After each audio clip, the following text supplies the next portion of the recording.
Ascent Audio, a division of Recorded Books, presents Managing Up by Harvard Business Review, narrated by James Edward Thomas. Publisher's note: this audiobook has bonus material. Please contact whomever you purchased this audiobook from to request the material. What is managing up? When you ask a friend how her job is going, she says, "Once I started managing up, things got a lot better." You cringe, thinking managing up smacks of political maneuvering, cozying up to the boss, or even outright manipulation. Fortunately, when it's done right, managing up isn't any of those things. It can be a delicate business, no doubt, but it needn't involve power plays on the one hand or kowtowing on the other. Managing up is simply a conscious approach to working with your supervisor toward goals you both care about. The aim is to achieve a mutually beneficial relationship.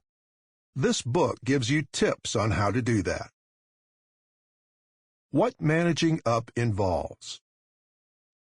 Even though you're not the person in charge, you'll need to set a positive, productive tone for your relationship with your boss, and that requires certain skills.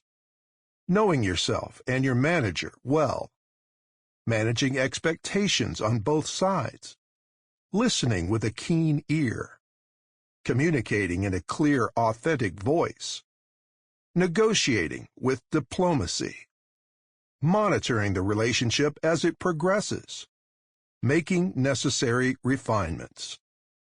You may be thinking, why not sit back and let my boss handle all this?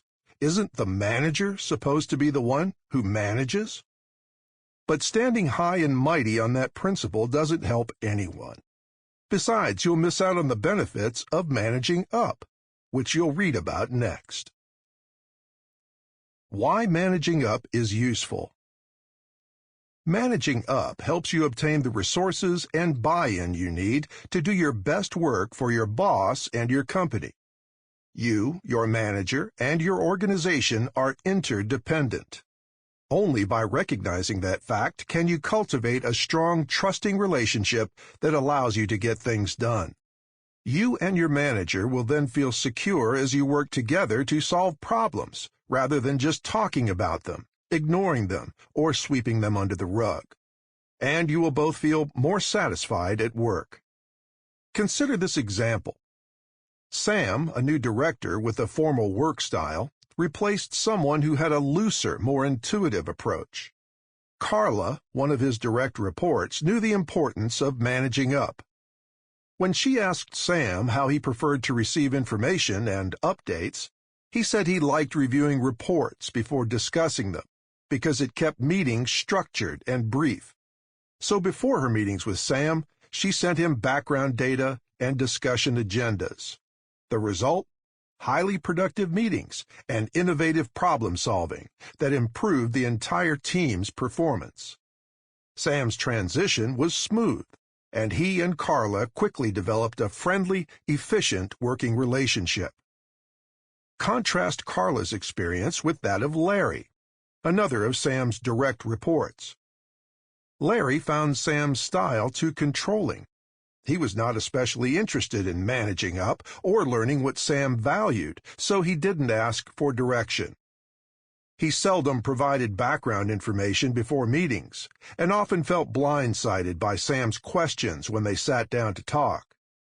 Consequently, Sam's meetings with Larry lasted longer and accomplished less than those with Carla. Sam found them frustrating, and he attributed delays on projects to Larry's inefficiency. So Sam gave Larry negative performance reviews and didn't put him forward for promotions.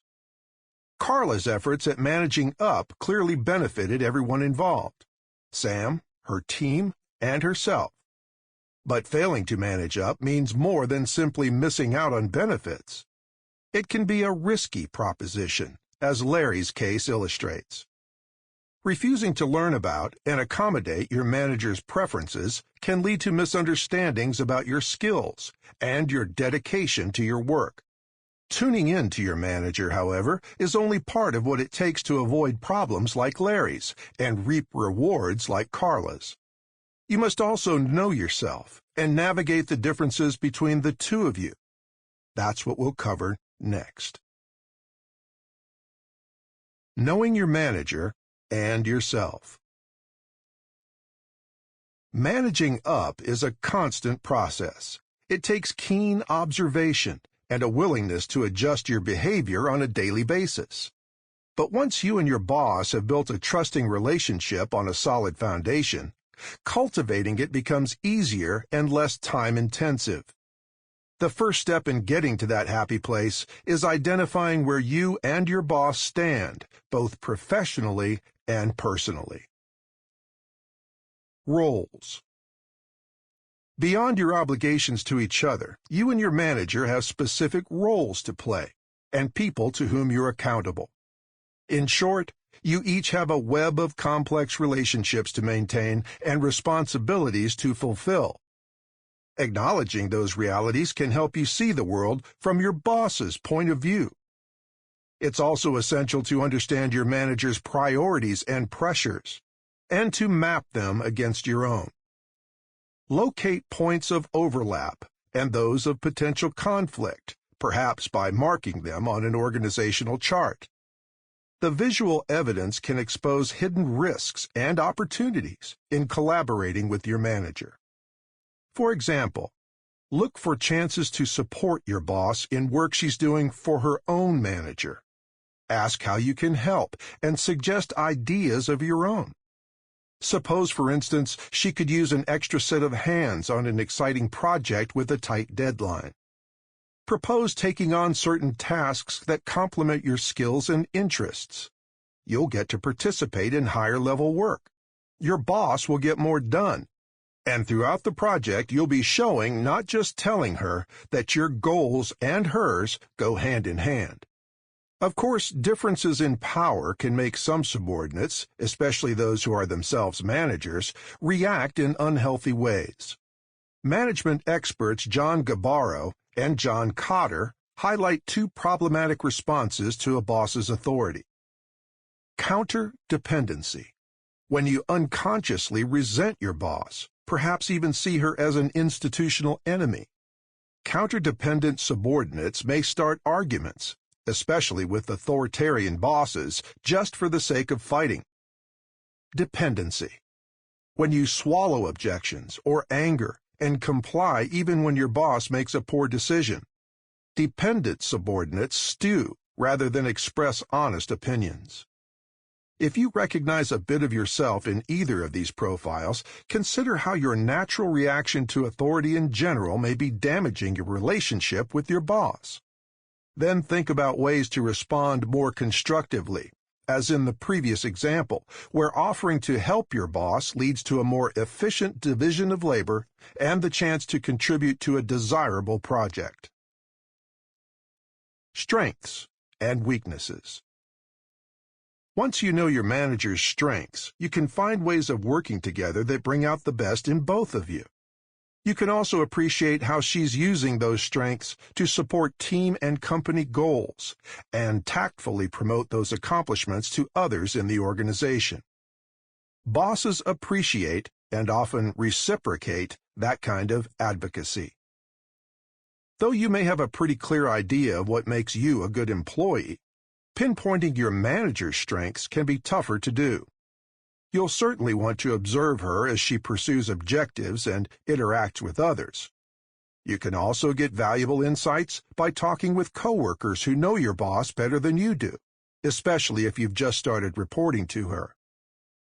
Having done that bit of informal research, list your manager's strengths alongside your own, and note the similarities and differences. Points of overlap, say you're both analytical and data-driven, can spark camaraderie and strengthen your relationship. Differences needn't be seen as problems. They can signal opportunities to complement your manager. You may at times bemoan your boss's shortcomings or even feel thwarted by them. But that's a prescription for frustration. Instead, think of recognizing her weaknesses as an important step toward achieving your common goals. Figure out where your manager needs assistance and step up to offer it. For example, if your manager has a tough time meeting deadlines, identify the obstacles that typically stand in the way. Offer to tackle those tasks for her if they're in your purview, or to perform a supporting role if they're not. Even a friendly reminder a week or so ahead of a deadline can go a long way. A collegial in-person nudge is more likely to prompt action than a sterile ping on an electronic calendar. Zero in on your own weaknesses as well. To develop an effective partnership, you need to know when to lean on your manager, not just when she can lean on you. If your weaknesses and hers overlap in some areas, those may be points of friendly commiseration on an emotional level.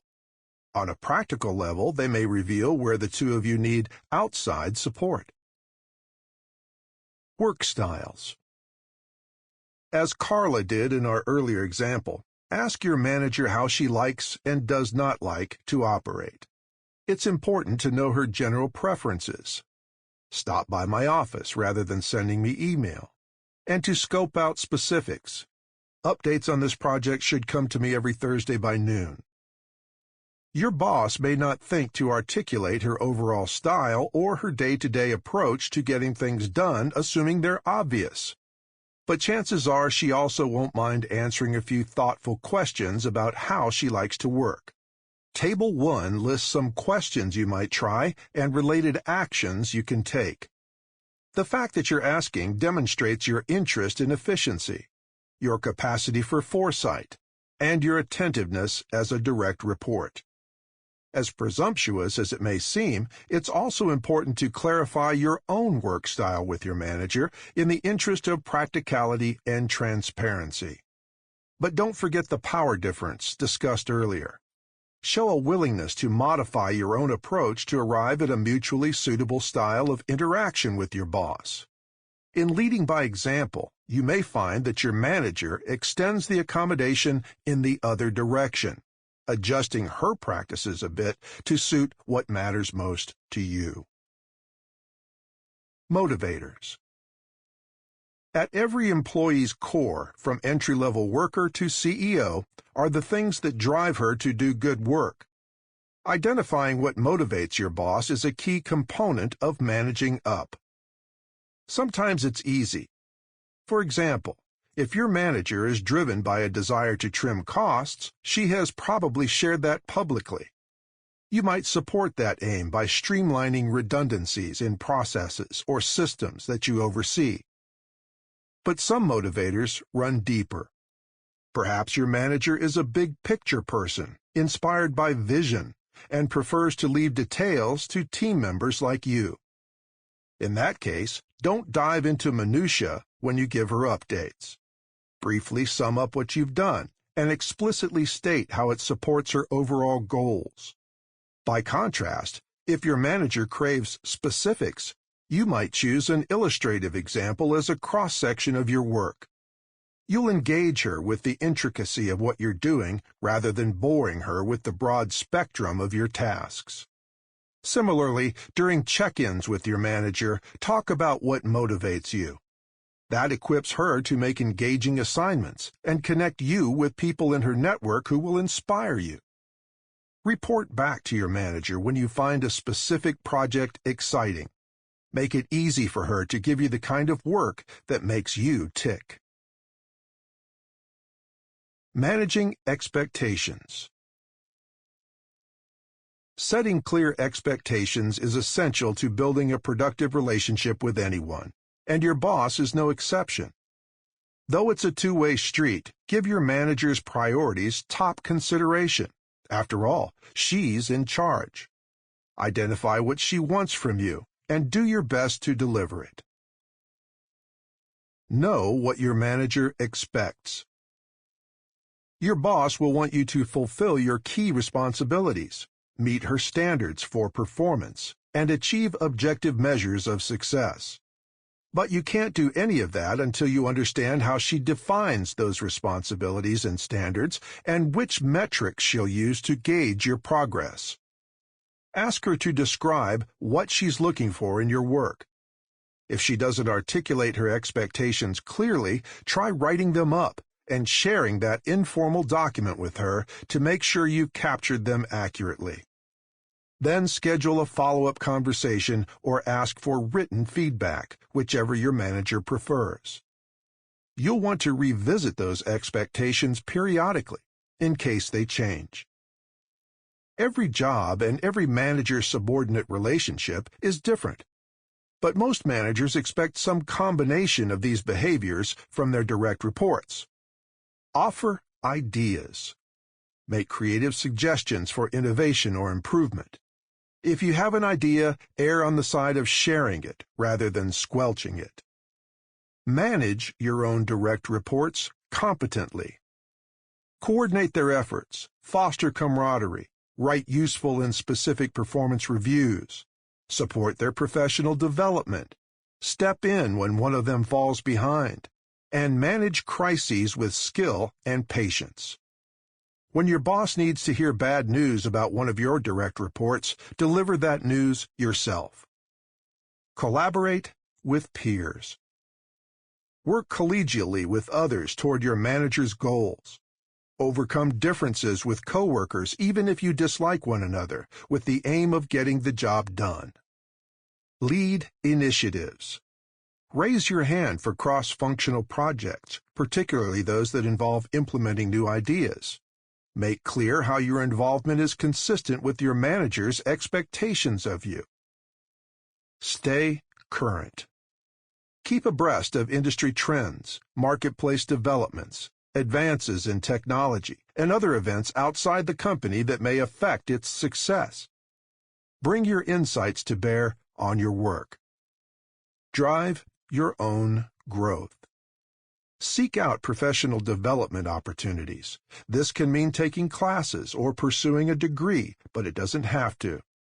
You might simply expose yourself to new ideas and people or accept challenging assignments that enhance the value you add to your team and your company. Be a player for all seasons. Stay positive even during hard times. That will inspire and motivate your direct reports, your peers, and your manager. Managers differ in how much value they place on each of these behaviors. Tailor your emphasis according to your boss's expectations and work style. Set your own expectations. To meet your manager's expectations, you must set your own sights ambitiously yet realistically. That means identifying and sharing your and your direct reports' needs for direction and resources, as well as respecting your manager's limits in fulfilling your requests. Discuss all this in a face-to-face meeting and ask for feedback. By being explicit, you'll clarify your mission, stake out the boundaries of what's feasible, and show your manager that you are deliberate in your approach. If your expectations don't match your manager's, try to negotiate an agreement that works for both of you. See Negotiating with Your Manager later in this book. You must also set realistic expectations for those who can help you meet your boss's goal. Your direct reports, managers in other departments, customers, suppliers, independent contractors, and others inside or outside the organization. When collaborating with others in your sphere of influence, ask yourself these questions. How do they perceive my manager and the work I'm doing for her? Which of my manager's goals can they help me meet? What's the most effective way to communicate those goals to them? How can I best persuade them to help? What problems can I help them solve in return? You won't have formal authority over most people around you, just as you don't have authority over your manager. So you can use some of the same techniques to manage out that you've used to manage up. Offering ideas and solutions, providing feedback, and sharing reactions and perspectives. Meeting your boss's goals and expectations may require you to relinquish control and empower others. That may involve delegating tasks, even those that come with significant responsibility, to direct reports. It may also mean coming up with creative ways to share responsibilities with superiors, subordinates, and peers. In managing up, you're doing that kind of deft interpersonal coordination all the time and constantly getting better at it. But as you'll see next, there are limits in how far that skill will take you. Understand the limits of managing up. No matter how clearly you and your manager set mutual expectations, you won't be able to control every outcome. And when you can't find common ground, more often than not, you will be the one who has to give. The better you get at managing up, the more often you'll agree with your boss, and the less vexing compromises will seem when you don't. As the relationship gets stronger, the need for effort diminishes, but it doesn't disappear, nor does the power difference between you. Keep these basic limitations in mind. I can influence my manager, but ultimately I am not in charge. My own goals are important, but my bosses take precedence. My manager sets more expectations for me than I do for her. I have more to prove to my boss than she has to prove to me. Reading that list may make you sigh, but two things should comfort you. First, the list is short, so the possibilities far exceed the limits. Second, you can greatly expand the possibilities by skillfully managing up. Communicating with your manager. Effective communication takes a deft touch when you're managing up. If your attempts to persuade are too obvious, they may not succeed. Yet you need to be deliberate in your approach. This chapter helps you walk that fine line. How to listen and observe. As you engage with your boss in everyday activities, try to identify the messages behind her speech and behavior. The words and deeds matter, of course, but the values that underlie them often mean more. Listening with a keen ear and observing with a sharp eye can make all the difference in understanding, not just labeling, your manager's communication style. Consider the statement, "My door is always open," which many bosses make to their direct reports. That seemingly transparent sentence can have a variety of meanings. Here are three examples. Rebecca. When she says, "My door is always open," Rebecca means it literally. To foster honesty and camaraderie, she wants people to feel free to approach her in person at any time. It invigorates her when a direct report has an idea and spontaneously pops into her office to share it. When a problem arises, she wants to hear about it immediately, because it reassures her that everyone is working as a team. She bristles when people who come in to speak to her close the door behind them. Indeed, she worries that colleagues will see a shut door as evidence of hypocrisy. If Rebecca must talk with someone in complete privacy, she reserves a meeting room. Raoul. Raoul's open-door policy is one that he expects people to observe in spirit, not in absolute terms. The door to his office is open 90% of the time, but when a deadline is imminent, he shuts it so he can concentrate, especially if he's writing.